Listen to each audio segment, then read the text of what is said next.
चल रहे हैं। आज 8 है, दुर्गा अष्टमी। खासकर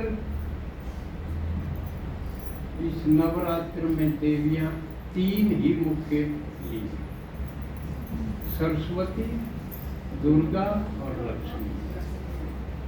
क्यों?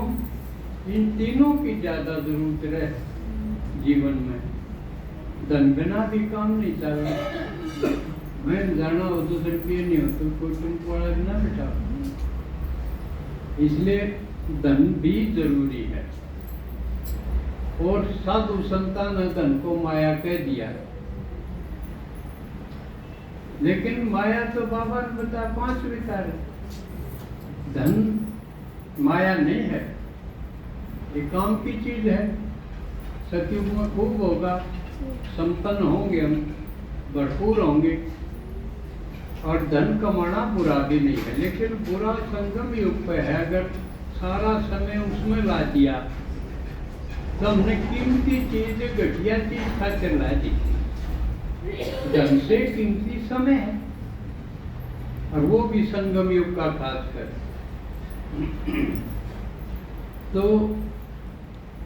अब बाबा ने बताया चक्र पर आ जाओ एक बार। चक्र में क्या है? सतयुग, त्रेता, द्वापर, कलयुग। सतयुग त्रेता दिन सुख, दिन माने सुख, देवी देवता। और द्वापर कलयुग रात यानी दुख, अज्ञान, पुजारी।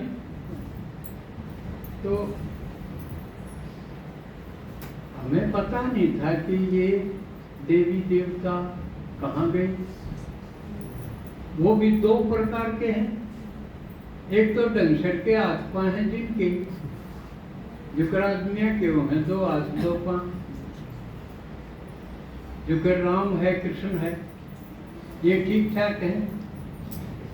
लेकिन दूसरे हनुमान है, गणेश है, माई रानी है, कितनी, ये सारी अटपटी है। तो हमारे पास कोई जवाब नहीं था भाई ये कौन है या कौन थे, कब थे, कित गए। यू भी जी नहीं उठा कोई नुका जमर मरा गए होंगे ना। हम तो 2 कुमारा हैं भाई ये सिमरन के, लेकिन पता भी को नहीं है कि कौन है। बाबा ने क्लियर करके बता दिया ये दोनों ही थाम हो, कई हाथाड़े भी थाम हो। और ये जो सूत्र डाल के कृष्ण राम जी से ये है ढंग से के ये भी थाम हो। तो अब दोनों डाल के क्यों कर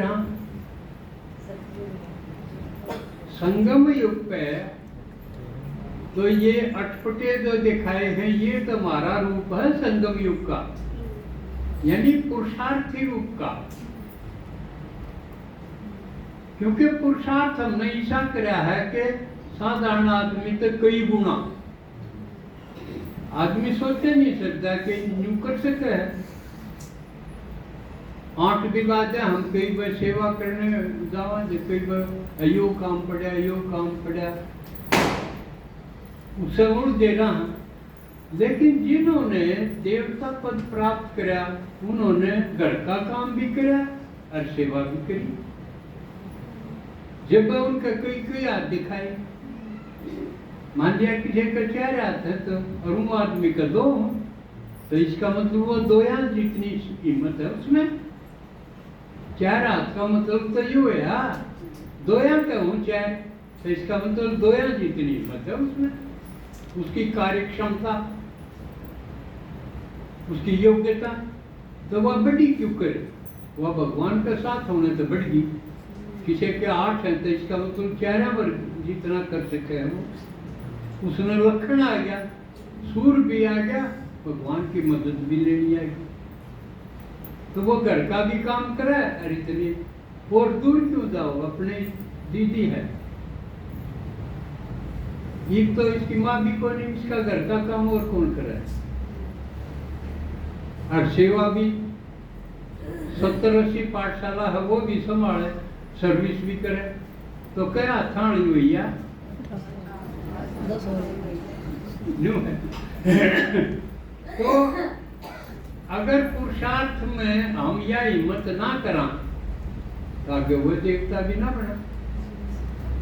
वो है प्रारब्ध और ये है पुरुषार्थी, दोनों रूप अपने हैं। ये गणेश हनुमान और ये माता रानी देवी, ये भी हम संगम युग पे, क्योंकि हम इतनी हिम्मत और कुशलता या दिखावा योग्यता, और उसका फल के मिले है आगे सतयुग और त्रेता के देवता बनाएंगे।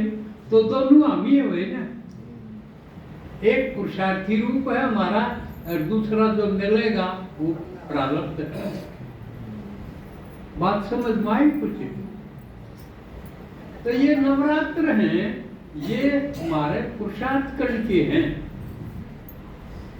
इसमें करना क्यों है दिखाया है, अगर सोना भी जमीन पर सो, तख्त पर सो, ढीली खाट पर ना सो, गद्दा पर ना सो, आराम परस्ती ना करो, ये दिखाया तपस्या रूप है ये। इसी तरह भोजन के बारे में भी है, हमने सात्विक भोजन करा, शुद्ध भोजन करा, घना ठूस के नहीं खावा के फिर नींद ना उतरे, पड़े रहना पड़ा ना, इतना कि हमारी चेतना बची रहे, जिंदा रही जावा और आलस अधेला पड़ना आवे, ढील ना हो। इसलिए भोजन भी छांट छूट के इस प्रकार का करा, पूरा ध्यान दे के बनावा भी बढ़िया, खावा भी देख बाढ़ के, थोड़ा सा कम खावा, जिससे हमारे जागरूक रही जावा, नींद में ना पड़े रहा। तो ये दिखाया है, ये तपस्या का संगम योग का, अपने आप को तैयार करना।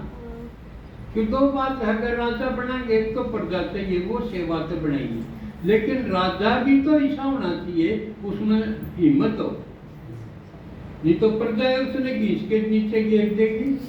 अगर उसके अंदर परख शक्ति नहीं हुई, कंट्रोलिंग पावर नहीं हुई, रूलिंग पावर नहीं हुई, शासन करने की नहीं उसमें सूर आई, हिम्मत नहीं हुआ, तो वो राज के कर सकेगा। तो दोनों तरह की तैयारी करनी पड़ेगी। सेवा से तो प्रजा बनेगी, राजा जब बनाएंगे प्रजा होगी, जब कोई प्रजा ना होगी तो एक लिए राजा बनाएंगे। और दूसरा राजा में तैयारी भी करनी चाहिए, इसमें इतनी होनी चाहिए कि सारी प्रजा अपनी औलाद की तरह दिखने लग जाए। इतना सतयुग में स्नेह होना चाहिए राजा प्रजा के बीच में। तो ये चुक रहा होगा, हम इस खातिर भी पुरुषार्थ करा। उस खातिर ये नई रात है जो पहले बताया था, भगवान मिलने से पहले ये दुख की रात थी, कलयुग भी, लेकिन भगवान मिलने के बाद इसका रूप बदल गया, या सुखदायी रात होगी। रात तो रही गई, पूरी तरह खत्म नहीं हुई है, लेकिन यह प्रभात होगी, जो कल रात का सूरज निकलने तो पहले भी जो जिसको अमृत बेला प्रभात का माना, वो सुखदायी है। तो ये नई रात का यूं मतलब है। तो इस तरह हमारा जीना का तौर तरीका, यानी वे ऑफ लाइफ इस तरह का होना चाहिए, लाइफ स्टाइल, तो हम संगम युग पर कमाई जमा कर सका। इसका भी दिखाया है कौन के बनेगा। नीचे से संगम युग तो चलेंगे ऊपर न, कलयुग द्वापर फिर सबसे पहला प्रारब्ध का त्रेता होगा। पहला त्रेता में जावांगे, तो त्रेता कम दिखाया है सतयुग से, उसमें राम दिखाया त्रेता का राजा। तो राम की भी विशेषता कई है, जैसे उसने दशरथ उसका बाप था, उसकी क्या माना, लेकिन कोई जो चेहरे पर असर नहीं हो गया। राज मिले तो भी उसाए, वनवास मिले तो भी उसाए, भाई हुक्म है, बाप का हुक्म है, तो इसलिए हाजी करे, भाई ठीक है राजा बनाऊंगा, राजा बन जाएंगे। वही जंगल में जाना है कि कहीं ने वरदान ले लिया, तो जंगल में भी उसे ठाटते, कोई नहीं भाई मुंह लटका ले, राज मिलता मिलता टाल होगी, उदास हो जा रोने लग गया। तो ये अवस्था जिसकी होगी हानि लाभ में, मान अपमान में, जो द्वैत में समता, एक सा नहीं जा, वो भी ठीक और वो भी ठीक। और बाबा ने बता रहा है जो ईव है वो ठीक, आगे जो होगा वो भी ठीक और भी ठीक। ये जिसकी अवस्था होगी त्रेता का राजा बनन होगा वो होगा। फिर आगे राम की अवस्था दिखाई है। भाई दशरथ के हुए थोड़ा होश संभाला तो भी उसने यज्ञ की रक्षा खातिर विश्वामित्र ले गया। इसका मतलब जो इसमें जान के अलौकिक जन्म ले लिया वो यज्ञ का रक्षक होगा। यज्ञ ने बिगाड़ा नहीं गा कि यू जो संस्था है अपना स्कूल बाबा का है ये यज्ञ इसका रक्षक होगा, भक्षक नहीं होगा। इसने बिगाड़ा नहीं गा अपने किसी कारण से, बढ़ावा नहीं गा तो सुरक्षा जरूर करेगा। तो ये राम की क्वालिटी, त्रेता के राज की क्वालिटी है। आगे दिखाया है राम, आगे जाओ है किते वह पत्थर की बड़ी गीती की थी अहिल्या, उसको चेतन कर दिया। यानी जो उदास थे, दुखी थे, जिनका बोलना बंद हो रहा था, जो पाथर हो गए थे, अहिल्या का क्या दिखाया है? इंद्र और चंदा। वो गौतम की पत्नी दिखाई, गौतम ऋषि का। सवेरे उठता है वो तो अमृत वेला गंगा स्नान खाकर जाता, क्योंकि वो तो नहा के नर फिर अपना अमृत वेला करता होगा, अपना जो योग प्राणायाम वगैरह पूजा पाठ। और वह एक लीरन थी और उन नंगा लिया, या इसकी भी रग होगी। इंद्र और चंदा क्यों दिखाए? यानी गिरावट में, भ्रष्टाचार में इंद्र देवताओं का राजा और चांद है।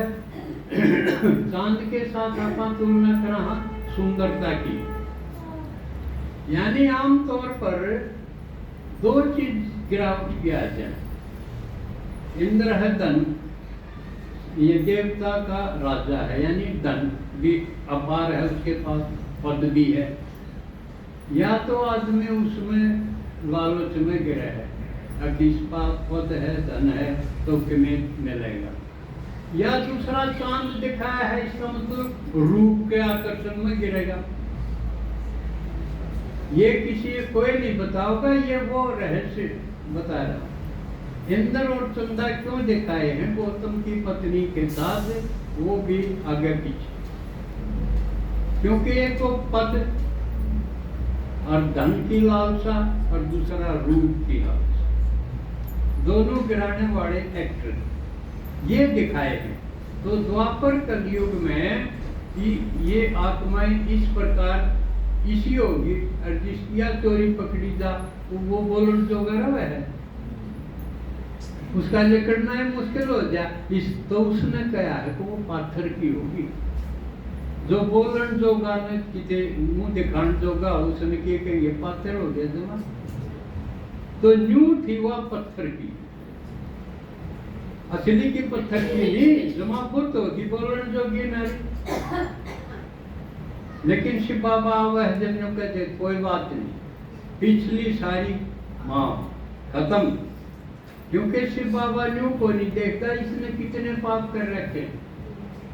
जन्यू देखा तो एक ने भी बाबा ना लगते हैं।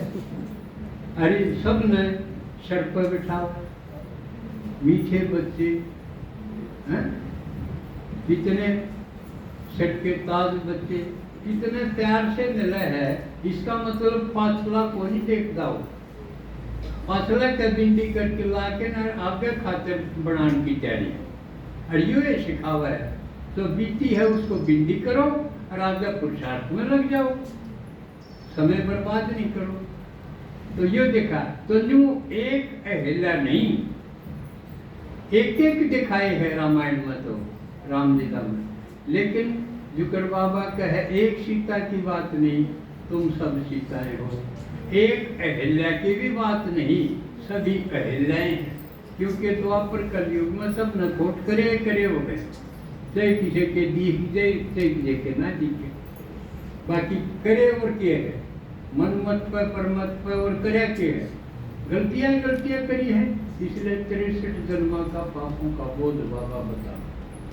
तो ये या सेवा में हम कितनी सारी दुनिया है उसको बाबा का परिचय देके और उस जो पत्थर की ओर है उनको नया जीवन दें, उनमें फिर हौसला आ जाए कि हम तो देवता बन सकते हैं।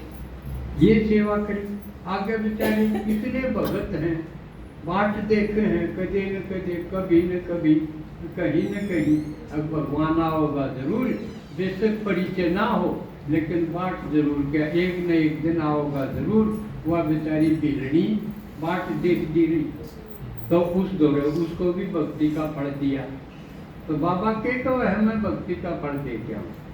तो इसमें दो राम हो गए, एक तो भगवान के कर्म भी उसमें दिखा दिए, दूसरा तो उसका परिचय में निमित्त जो बने वो राजा बन जाएंगे त्रेता के। अगर पुरुषार्थ में कमी रही तो त्रेता में रुक जाएंगे। कमी की निशानी के है कोई न कोई संबंध ऐसा पाओगा कि वो भूला ही नहीं जाए। वह कमी है जो कि राम का दिखाया है। बाप मरा तो रोया, वो सीता चोरी हुई तो रोया, भाई के लागी मूर्छित होया तो रोया। इसका मतलब कुछ संबंध ऐसे थे वो पूरी तरह उसका भूले नहीं गए। जबकि बाबा हर मुरली में क्या है, देख के सब संबंध न बोलो और मेरे तो सारे संबंध जोड़ो, मैं सबका पूरा पाठ दूंगा एकला। जो खेल था तो यू राम के रूप में दिखाया है, किते किते कचाई आ गई, इसलिए वो 16 कला को नहीं हो पाया, वो 14 कला रह गया। लेकिन बाबा कहे हम तो पूरे 16 बनो, कम क्यों रहो। आगे फिर त्रेता में क्रॉस जो कर जाएंगे वो सतयुग में जाने के योग्य होंगे। तो ये हमने अपना पुरुषार्थ करना है इब नवरात्रा में। नवरात्र नोए नहीं, जब तक सांस है इतने नई रात है हमारे लिए। ये इसमें परिवर्तन जो असलियत ये है भक्ति में ये बिगाड़ दिए इतनी। तो आगे चले, आगे देखो दूसरे देशों का भी लंका में दिखाया है, उड़े भी सीता कैद में थी लेकिन वो भी छुटाए और उड़े जुकर दूसरे देशों से मधुबनिया में कितनी आत्माएं आवे, अपने देश का रिवाज छोड़ के आवे, उनका कल्चर छोड़ के यहाँ ब्राह्मण कल्चर में आवे। तो न्यूए उड़े भी अनुमान लाया नहीं किसी ने, किसने लाया, विभीषण ने लाया। तो वो एक दिखाया है लेकिन अनेक देशों से अनेक आए, यू सबूत अपन देखने लग रहे हैं। तो वो कितने कीमती हैं। तो ये हनुमान कहो, डॉक्टर निर्मला कहो, जानकी दादी कहो, ये सबूत रहे।